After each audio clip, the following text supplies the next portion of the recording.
తెలంగాణ సమాజం ఎదుర్కొంటున్న వివక్ష కావచ్చు, తెలంగాణ రాష్ట్రానికి రావాల్సిన నిధులు కావచ్చు, నియామకాలు కావచ్చు, తెలంగాణ రాష్ట్ర రాజకీయ ప్రాతినిధ్యం కావచ్చు, ఎప్పుడైతే సమస్య వచ్చిందో ఈ సమస్యకు పరిష్కారం శాశ్వతంగా చూపించలేదో ప్రతి సందర్భం తెలంగాణ సమాజానికి వచ్చిన సమస్యను తమ సమస్యగా భావించి ఈ ఉస్మానియా కాకతీయ విద్యార్థులు ఉద్యమం బాట వైపు నడిచిండ్రు.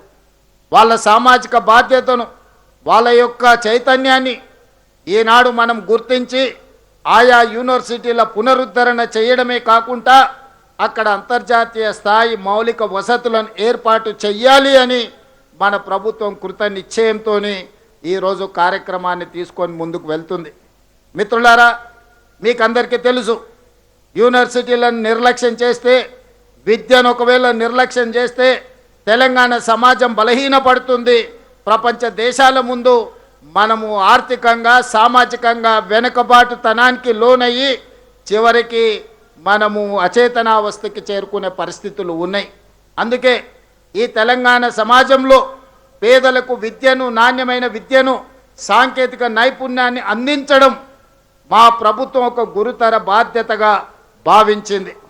డిసెంబర్ 7, 2023 నాడు ఇదే వేదిక మీద నుంచి ప్రజాపాలన ప్రభుత్వాన్ని ఏర్పాటు చేసి ప్రమాణము తీసుకొని తెలంగాణ ప్రాంతంలో ఉండే మారుమూల ప్రాంతాలు, తండాలలో, గూడాలలో, మారుమూల పల్లెల్లో ఉండే నిరుపేదలకు, ఆదివాసులకు, దళితులకు, గిరిజనులకు, బలహీన వర్గాలకు, మైనారిటీలకు, మహిళలకు ఒక విద్యను అందించాలి. ఈ విద్య ద్వారానే ఈ సమాజంలో మార్పు తీసుకురాగలుగుతామని భావించి ఆనాటి నుంచి ఈనాటి వరకు ఆ శాఖను నా దగ్గరనే పెట్టుకొని ప్రత్యక్షంగా పర్యవేక్షిస్తూ అవసరమైన నిధులను, అనుమతులను మంజూరు చేస్తూ ఒక్కొక్క అడుగు ముందుకు వేస్తూ ఉన్నాం. ఇవాళ టీచర్లందరికీ తెలుసు, దాదాపుగా రిక్రూట్మెంట్ జరగక పెండింగ్ ఉంటే వచ్చిన ఎంబడే 11,000 పైగా టీచర్ల నియామకాల కోసం డిఎస్సి నోటిఫికేషన్ ఇచ్చి 60 రోజులు తిరగక ముందే నోటిఫికేషన్ నుంచి నియామకాల వరకు ఇదే ఎల్పి స్టేడియంలో ఈ దేశంలోనే మొట్టమొదటిసారి ప్రశ్న పరీక్షలు నిర్వహించడం నుంచి నియామకాల వరకు దాదాపుగా 11,000 మంది టీచర్లను నియమించిన ప్రభుత్వం మన ప్రభుత్వం, ప్రజాప్రభుత్వం అని నేను చెప్పదలుచుకున్నా. దాదాపుగా 20 సంవత్సరాలు మీకు ప్రమోషన్లు లేవు.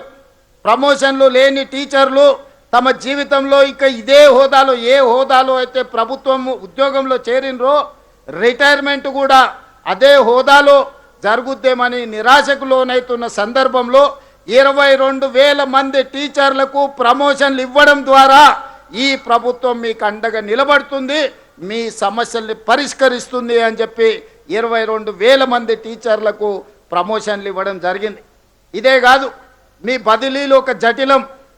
టీచర్లను ముట్టుకోవాలంటే అగ్గిని ముట్టుకున్నట్టే అని అందరూ భావిస్తారు.